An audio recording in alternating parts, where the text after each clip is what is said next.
All right, hey there. We are going to do a playthrough for breathing patterns today off of Figure. Someone requested this like 3 months ago, and I did not do it. I'm very sorry about that.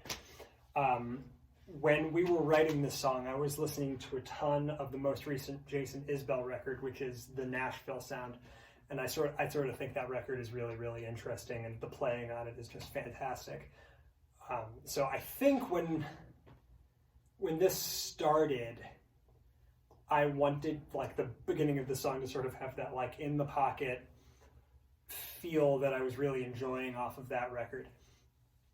Where it went is largely informed by the pattern in the first chorus with the hi-hat accent pattern, and that really does become a theme through the whole song. So I'm going to go ahead and play the song here, and then we'll break it down afterwards.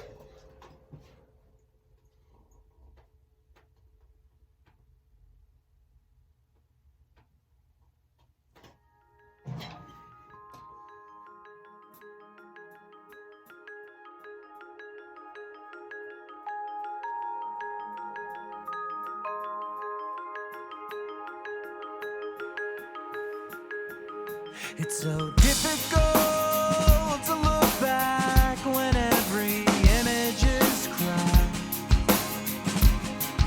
Just a cover, turn the pages each day in my almanac. You see, I move beside the shipwreck of where my years have gone, wondering if fortune will smile upon me long enough to drag you along. Your breathing patterns bring the soul. New voices for when days are done. Felt my love. Felt my love. Felt my love. Felt my love. More cautious, optimistic, I'm best kept as a party guest. For now, welcome contribution, you moving from east to west. Your breathing patterns bring the soul. New voices for when days are done. Felt my love.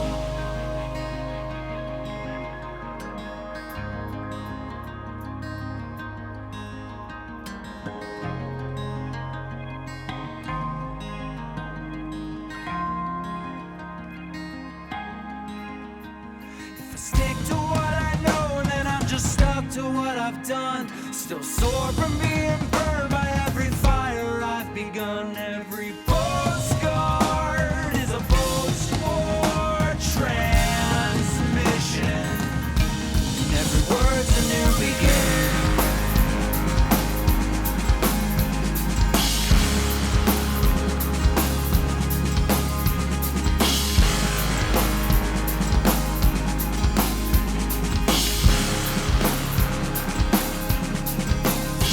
I've struck my reputation, struck fear in the hearts of men.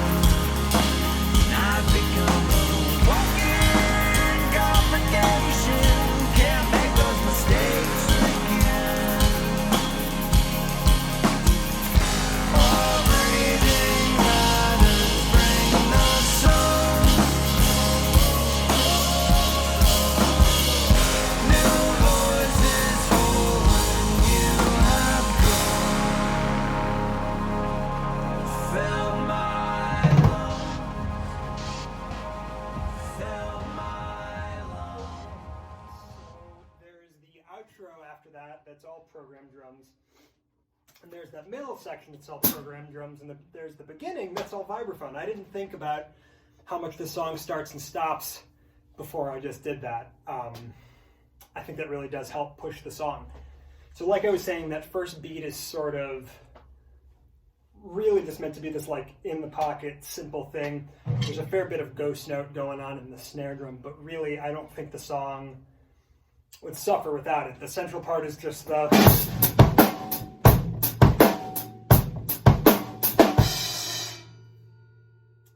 maybe the only strange thing being that anticipation snare right before the crash that I think really helps it move between chord changes. So nothing too radical or noteworthy there. Then that chorus is like I was talking about before I played it. That hi-hat pattern that does show up in the rest of the song. The goofy thing about this in the recording, I hit crashes on the first time, the second time, and the fourth time. I skipped the third time for some reason. You don't always need a crash cymbal, of course, and I don't think it affects the song at all, but it is when I was going back and looking at this recording. I don't know why I didn't do that. It's in the arrangement, it's in the demo too, but that was evidently something we decided. So that's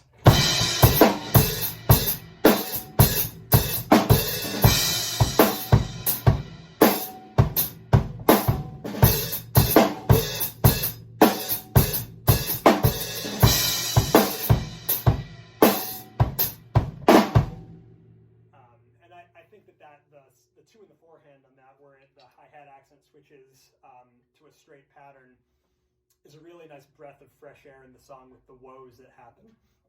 The next part is one of the more technically complicated parts of the song. There's a lot of ghost notes going on the snare drum, so I'll play the hi-hat part on the rim here, but the hands would be in.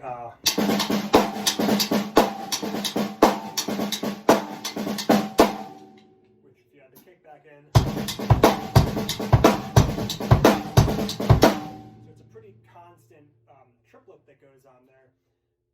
That it's just the first time a triplet feels introduced in the song, and it gives it some context to move on to the bell accent part. So with the hi-hat back in,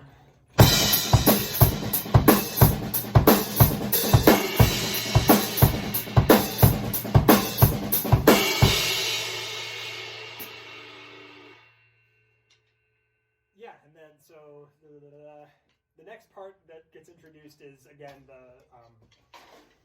one of the program parts. The demo of this was my first attempt programming drums ever, and we ran the program drums through a bunch of pedals to get it to sound the way it does. But I really just wanted that sort of like stuttery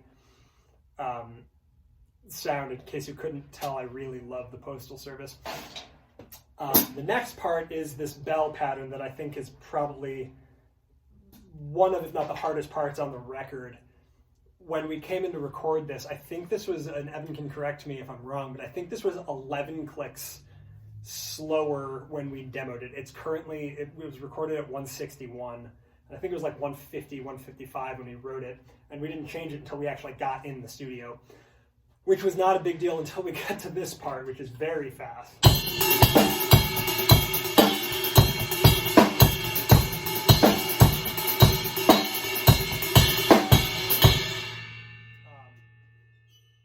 Let's see how to break this down. The bell is doing the same hits that the hi-hat does in the first chorus, so the pattern isn't anything new. It's filling it all in with the inner beats that becomes a problem, and especially in the second hand of it, there is one where there is no cymbal under the backbeat. So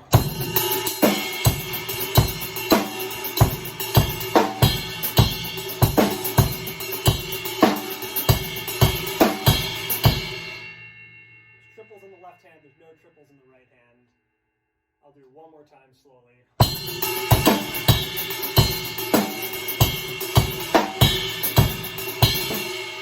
Mess it up too.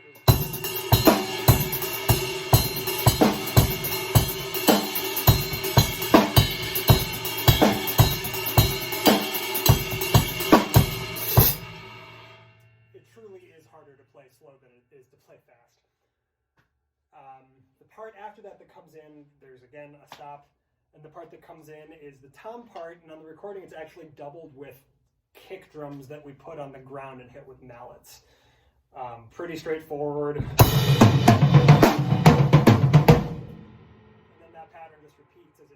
build. The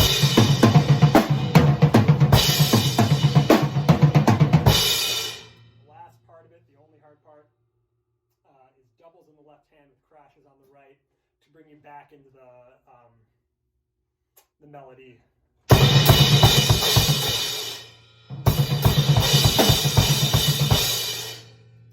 That kick drum hesitation in there just so you can get the left hand back over from the snare, and now you're just back into beats that we've already gone over. And then the end of it brings back the bell idea. There's that sticking for that is right roll double on the left, and then straight until the last beat, which is right left left, so the right hand frees up to get back to hit a crash cymbal.